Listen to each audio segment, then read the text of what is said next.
शिमला में जो हिंदू संगठन है, आम जनता है, वो सड़कों पर उतरी हुई है। किस प्रकार से एक अवैध मस्जिद को लेकर वहां की जनता अपनी आवाज को बुलंद कर रही है, ये हम सब देख रहे हैं। तो rural development minister Anirudh Singh है।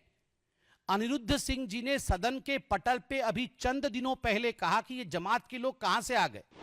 केवल 2 परिवार थे इस एरिया में, अब 1900 परिवार आ गए हैं और इतना बड़ा एक अवैध मस्जिद बन के खड़ा हो गया है। 45 बार 45 times the municipal court has served notice to the masjid, to the mosque, to produce papers of legality. Rahul Gandhi की मोहब्बत की दुकान, ये केवल हिमाचल प्रदेश में हिंदुओं के ऊपर लाठीचार्ज और टीयर गैस नहीं छुड़वा रही है, ये कर्नाटक में गणेश विसर्जन के समय गणेश मूर्ति के ऊपर चप्पल फिकवाने से लेकर पत्थर फिकवाने का काम भी कर रही है। हिंदुओं पर लाठीचार्ज, अवैध मस्जिदों का रिचार्ज, ये नहीं चलेगा।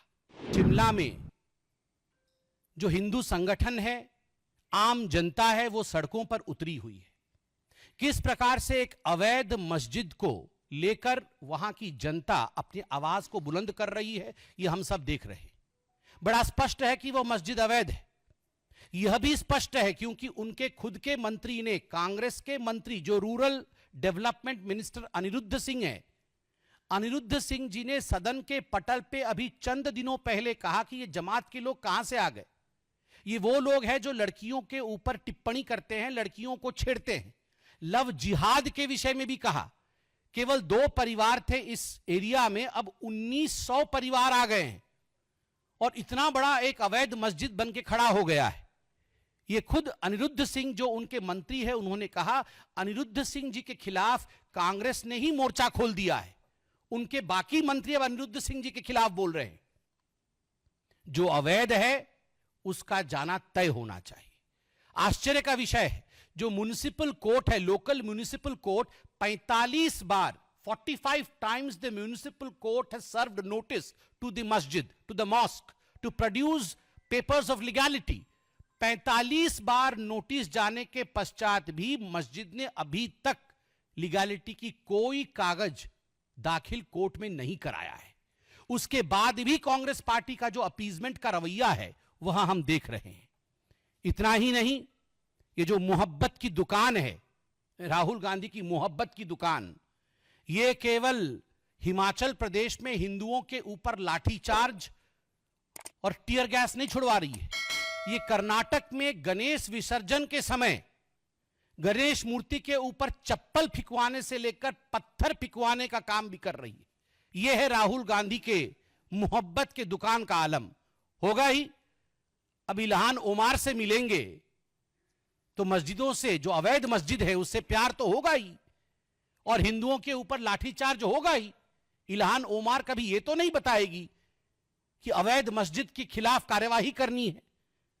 जिस बर्बरता के साथ हिंदुओं के ऊपर लाठीचार्ज हुआ है, भारतीय जनता पार्टी उसके खिलाफ आवाज बुलंद करती है। महिलाओं के साथ भी अत्याचार हुआ है पुलिस का।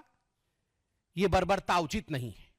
हिंदुओं पर लाठीचार्ज, अवैध मस्जिदों का रिचार्ज, यह नहीं चलेगा। अपीजमेंट के अंतर्गत हिंदुओं पर लाठीचार्ज होगा और अवैध मस्जिदों का रिचार्ज होगा। यह ना तो जनता चाहती है और ना ही एक सभ्य समाज में कानून चाह सकती है। लोगों का नारा था कल, और मुझे लगता है लोगों के नारे में दम है। हिमाचल ने ठाना है देवभूमि को बचाना है। इसमें कोई बुराई नहीं। जहां अवैधता रहेगी, और जैसे कि उनके मंत्री ने खुद कहा है कि लड़कियों के साथ दुराचार किया जाता है, यह उचित नहीं है। देवभूमि को बचाना ही पड़ेगा। और चंद दिनों पहले अखबारों में हमने पढ़ा कि किस प्रकार से कुछ समुदाय के लोगों ने वहां के लोकल बिजनेसमैन को मारा है। मुझे जहां तक नाम याद आ रहा है, वो शायद यशपाल सिंह है। उनकी पिटाई की गई, और किन्होंने पिटाई की है? गुलनवाज, शरीक, सैफ अली, समीर, रिहान, 2 परिवार से 1900 लोग हो जाते हैं, उन्हीं के मंत्री ने कहा है। और इस प्रकार लोकल बिजनेसमैन की पिटाई, आज वहां लोकलाइट सुरक्षित नहीं है, यह उचित नहीं है। This story of appeasement has to stop. The law should take its own course.